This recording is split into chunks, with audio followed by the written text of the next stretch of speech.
Et durant tout ce mois d'août, je te partage chaque jour une pépite pour vivre ta vie de parent sans stresser. Je suis Florence, coach parental et coach professionnel certifié, fondatrice de Parents Mission et maman de 3 enfants. Mon but dans ce podcast, c'est de t'inspirer, t'encourager, te booster dans ta mission de parent. Bonne écoute!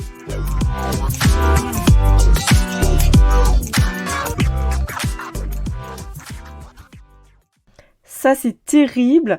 Il n'y a rien de plus énervant que ton enfant qui te répond quand tu lui parles, qui se met à lever les yeux au ciel, si tu as un ado, qui jette son sac, qui claque des portes, qui se met à dégouliner tout son corps sur le sol. Je ne sais pas si ça t'est arrivé de voir ton enfant qui est assis sur le canapé, tu lui parles tout d'un coup, il se met à glisser littéralement telle une flaque sur le sol. T'essaies de capter son regard et en fait lui il part ou alors il se met vraiment à avoir une attitude désinvolte, à avoir des réflexions ou un ton, une façon de te parler qui ne te plaît pas du tout. Et je te comprends à 100%, moi ça fait partie des choses qui m'ont fait littéralement exploser.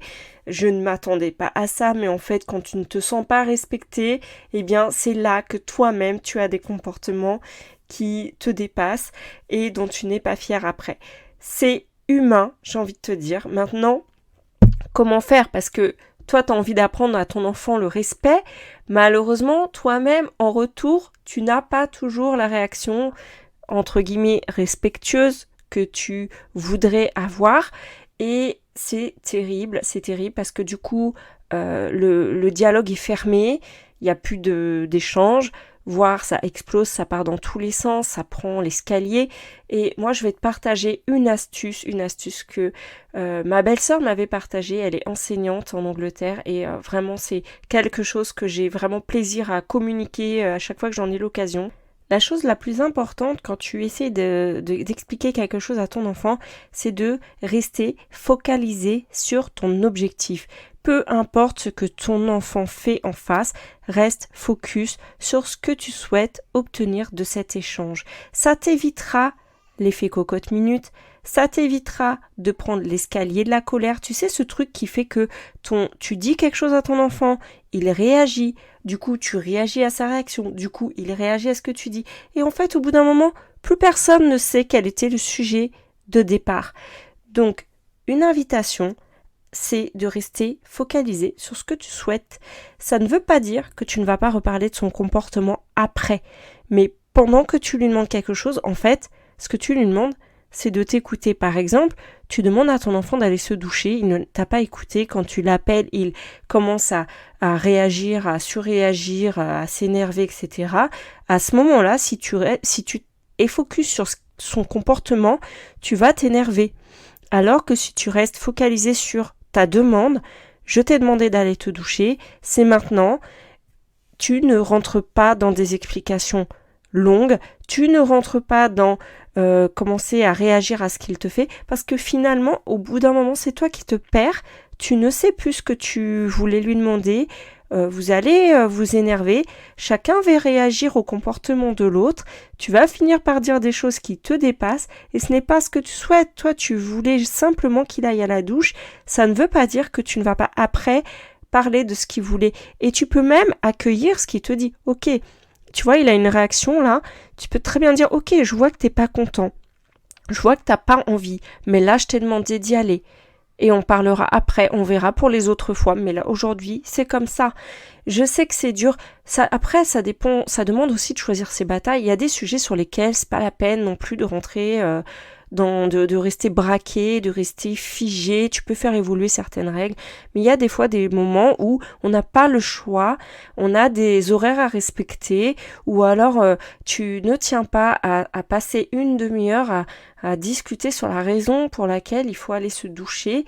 Et en même temps, ton enfant, à ce moment-là, il veut peut-être pas, il a peut-être aussi des bonnes raisons. Donc déjà, ça vaut la peine aussi d'aller voir qu'est-ce qu'il fait à ce moment-là, qu'est-ce qu'il fait qui ne t'écoute pas. Mais dans le cas où il n'y a rien objectivement qui qui génère ce comportement, ou alors peut-être qu'il y a quelque chose mais que là tu n'as pas le temps de détailler avec lui, tu peux très bien rester, peu importe sa réaction, il lève les yeux au ciel, limite ne remarque pas, ou alors dis-lui je sais que ça t'embête, mais vraiment là, si tu veux on en parle après, mais reste sur ta demande, parce que ça t'évitera vraiment d'aller dans tous les sens. Ensuite, tu pourras toujours lui parler de plus tard, après, quand la pression est redescendue. Écoute, tu as réagi comme ça. Ta réaction m'a pas plu, par contre, j'aimerais savoir qu'est-ce qui se passe pour toi. J'aimerais comprendre pourquoi tu as réagi comme ça. Peut-être que tu as des choses à me dire. Et dans ce moment-là, d'être dans une discussion constructive.